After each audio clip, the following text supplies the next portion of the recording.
अल-नासर सलाहुद्दीन बिन यूसुफ बिन अयूब, आम तौर पर जिन्हें सलाहुद्दीन अयूबी के नाम से जाना जाता है, अयूबी सल्तनत के बानी थे। वो न सिर्फ तारीख इस्लाम बल्कि तारीख आलम के मशहूर तरीन फातहीन हुक्मरान में से एक हैं। सुल्तान सलाहुद्दीन अयूबी 1138 ईस्वी में मौजूदा इराक के शहर तकरीत में पैदा हुए। इनकी ज़ेरत क़यादत अयूबी सल्तनत ने मिस्र, शाम, यमन, इराक, हिजाज और दियार बाकर पर हुकूमत की। सलाहुद्दीन अयूबी को बहादुरी, फयाजी, हुस्न खुलूक, सखावत और बुर्दबारी के बायस न सिर्फ मुसलमान बल्कि मसीही भी इज्जत की निगाह से देखते हैं। सलाहुद्दीन अयूबी अपने कारनामों में नूरुद्दीन जंगी पर भी बाजी ले गए। इनमें जिहाद का जज्बा कूट कूट कर भरा हुआ था और बैतुल मुकद्दस की फतह इनकी सबसे बड़ी ख्वाहिश थी। वीडियो में आगे बढ़ने से पहले गुजारिश है कि हमारे चैनल को सब्सक्राइब कर लें। और सवाल ये है मेरा आप सब लोगों से कि फलस्तीन के सबसे पहले पैगम्बर कौन थे? सलाहुद्दीन को फातिह बैतुल मुकद्दस कहा जाता है, जिन्होंने 1187 ईस्वी में 1187 में यूरोप की मुत्तहिदा अफवाज को इबरतनाक शिकस्त देकर बैतुल मुकद्दस इनसे आजाद करवा लिया था। सलाहुद्दीन अयूबी नस्लन कुर्द थे और 1138 ईस्वी में कुर्दिस्तान के इलाके तकरीत में पैदा हुए।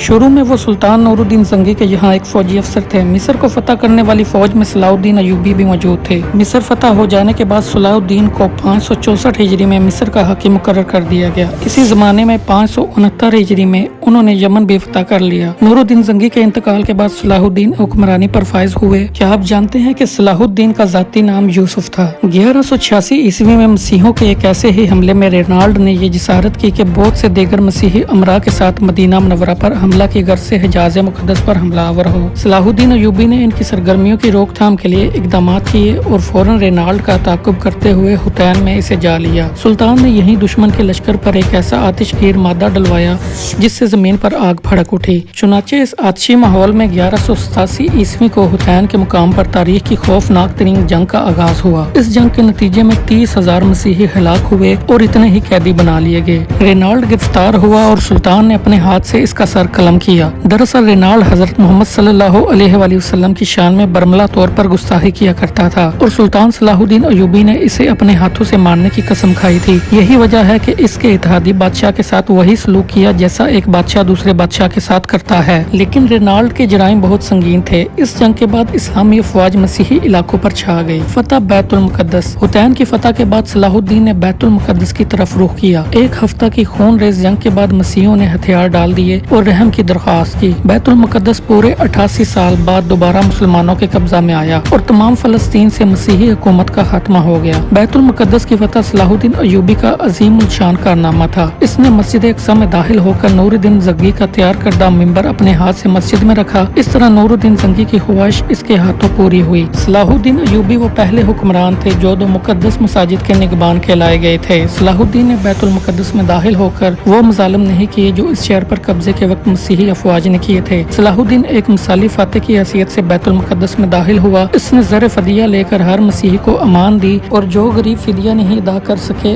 इनके फिदिये की रकम सलाहुद्दीन और इसके भाई मलिक आदल ने खुद अदा की। बैतुल मुकद्दस पर फतह के साथ यरूशलेम की वो मसीही हुकूमत भी खत्म हो गई जो फलस्तीन में 1099 ईस्वी से कायम थी। इसके बाद जल्द ही सारा फलस्तीन मुसलमानों के कब्जे में आ गया। बैतुल मुकद्दस पर तकरीबन 761 साल मुसलमानों की हुकूमत रही। लेकिन 1948 में अमेरिका, बरतानिया, फ्रांस की साजिश से फलस्तीन के इलाके में यहूदी सल्तनत कायम की गई और बैतुल मुकद्दस का निस्फ हिस्सा यहूदियों के कब्जे में चला गया। नाज़रीन कराम, ये थी सलाहुद्दीन अयूबी की मुख्तसर सी तारीख। अगर आप मजीद सलाहुद्दीन अयूबी के कारनामों के बारे में जानना चाहते हो तो नीचे कमेंट करके अपनी राय का इजहार जरूर करें। तो मिलते हैं अगली वीडियो में, तब तक के लिए अल्लाह हाफिज।